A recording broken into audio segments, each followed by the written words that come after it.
Towards the beginning of 2021, 21 Pilots released Shy Away as the lead single for Scaled and Icy, and simultaneously began a new marketing campaign for that upcoming album.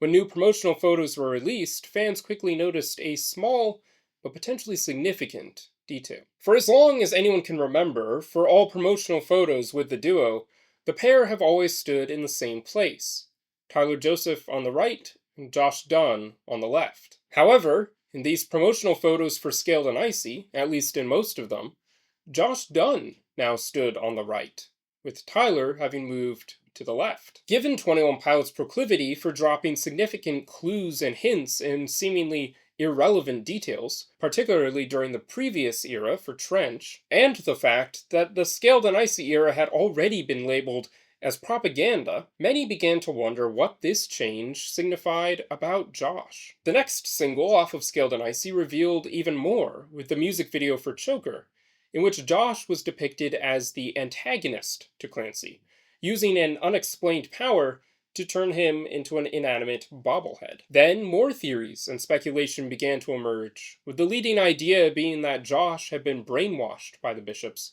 in order to provide additional surveillance on Clancy and help to keep him in line. But this was never fully confirmed, and certainly as the third and fourth music videos off of Scaled and Icy were released, both of which were more explicitly related to the lore, we once again see Josh as a friend to Clancy, helping him to escape Dema again. But then the album Clancy came out, and the music video for Navigating was released, and it was revealed that Josh had actually never left the Bandito camp in which we last saw him during Levitate. Instead, he had been using a special ability to appear to be in two places at once, but he wasn't really with Tyler during the events of Scaled and Icy. So then, who is the Josh that we see throughout that era? It doesn't make all that much sense now to say that Josh was brainwashed by the bishops of Dema to turn against Clancy, because that wasn't really Josh. Was that just an empty vessel which the bishops seized and constantly controlled during the time Tyler was imprisoned in Dema? And if so, where did they get a corpse that so closely resembled Josh Dunn? Or was that version of Josh really just a projection of Tyler or Clancy's mind? Had he been so broken by the control of Dema